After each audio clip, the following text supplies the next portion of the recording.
A ex-prefeita de Ribeirão, Darcy Vera, foi presa hoje cedo. Ex-secretários e investigados que tiveram a prisão decretada também foram presos pela manhã.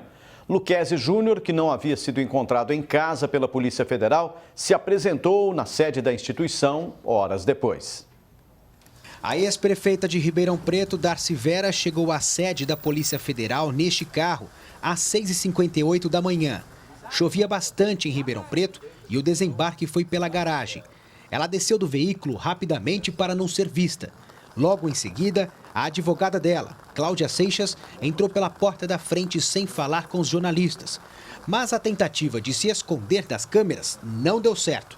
Por esta janela, deu para ver Darcy Vera assinando documentos. Ela também se mostrou muito incomodada com a presença da imprensa e trocou de lugar. Pouco tempo depois, às 6h15 da manhã, Ângelo Invernizzi, ex-secretário de Educação, saiu da viatura sem dar explicações e ainda deu um tapa no microfone da TV Clube.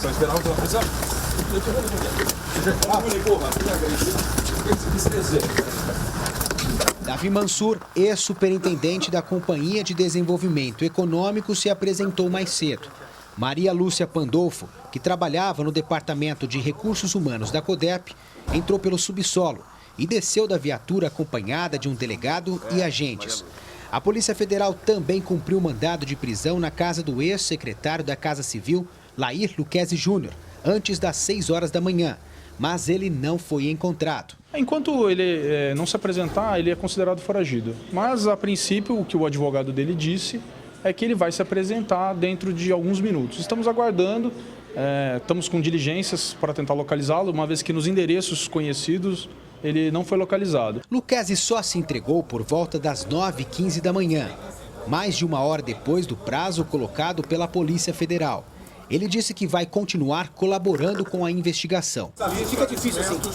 Dentro daquilo que é estabelecido pela lei. Muito obrigado. Depois de quase uma hora, Ângelo Invernizzi, Lair Luquezzi Júnior e a ex-prefeita de Ribeirão Preto, Darcy Vera, saíram sem algemas, direto para os carros da Polícia Federal, a caminho do IML, para a realização dos exames de corpo de delito. A advogada de Darcy Vera diz que vai recorrer da decisão no Supremo Tribunal Federal. Doutora, preocupa a senhora pelo fato do STF ter tantos processos e isso atrasar um pouco mais a situação agora? Não. A senhora vai recorrer hoje, doutora? É possível falar o prazo? Não, o recurso é somente após a publicação do acórdão, ok? O advogado de Luquezzi Júnior, que também esteve na sede da Polícia Federal, afirma que não concorda com a prisão preventiva do ex-chefe da Casa Civil pela falta de elementos.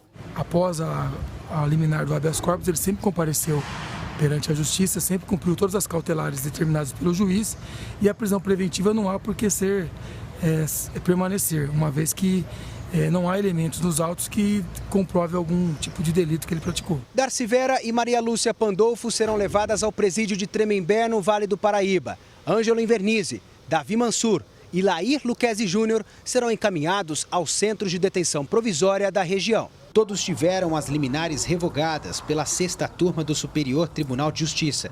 Para o Ministério Público, a decisão do STJ favorece a continuidade dos trabalhos da Operação Sevandija, que descobriu o maior esquema de corrupção da história de Ribeirão Preto. É muito grande para nós, evita que haja qualquer tipo de contato, formulação de versões mentirosas entre eles com as testemunhas e até mesmo alteração de provas, já que nem tudo que foi arrecadado ainda foi examinado. Rafael Aguiar para o Jornal da Clube. E como nós mostramos agora há pouco, houve uma mudança de última hora no destino de Darcy, que foi levada à cadeia de Franca por falta de vaga em Tremembé. As defesas de Ângelo Invernizzi Lopes e Maria Lúcia Pandolfo foram procuradas, mas não foram encontradas até o fechamento desta edição. Já a defesa de Davi Mansur Curi disse que ele se apresentou à justiça e completou dizendo que vai se manifestar apenas nos autos do processo. Agora ao vivo, Thaís Mantoni traz mais informações. Thaís? Pucci, nossa equipe tem acompanhado toda a movimentação dessas prisões, destes que são os envolvidos no maior caso de corrupção da história de Ribeirão. Sobre esse assunto, eu vou conversar agora com o Otávio Belardi, que é advogado, atua no ambiente criminal. Otávio, tem se tornado uma realidade essas prisões dos réus com poder de influência política enquanto aguardam o julgamento? Boa tarde. Boa tarde. Diante desse contexto vivenciado pelo país, cada vez mais nós temos visto os tribunais utilizando a influência política dos acusados como um motivo para legitimar uma prisão. Mas é importante deixar claro que essa influência política deve vir demonstrada na investigação que ela foi utilizada como uma prática para infrações penais, né? Não pode ser utilizado como um argumento abstrato, mas sim, no caso concreto, que determinado investigado tenha utilizado sua influência para, no âmbito criminal, perpetrar alguma infração. Essa influência política do investigado pode mudar as investigações? Ele pode tentar manipular de alguma forma e se sair melhor? Geralmente a influência é utilizada muito para manipular testemunhas, ocultação de documentos, até mesmo de patrimônio. E interessante notar nesses casos que a prisão preventiva, pelo menos pelo que tem entendido os tribunais, tem sido utilizada como um modo de cessar essa utilização indevida do cargo.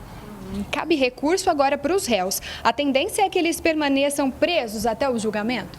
Geralmente, quando a prisão é decretada em primeiro grau pelo juiz e mantida pelos tribunais, a tendência é que até o julgamento, caso não exista nenhuma sentença absolutória, que os réus permaneçam presos, até mesmo, inclusive, em caso de interposição de recurso.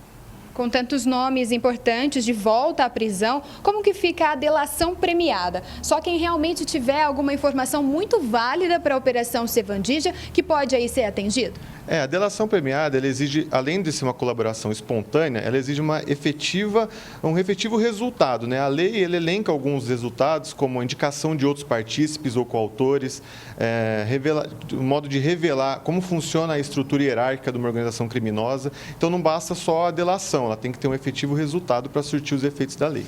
Muito obrigada pela sua participação aqui no Jornal da Clube e daqui a pouco eu volto com outras informações. Paulo Pucci. Ok, obrigado, Thaís.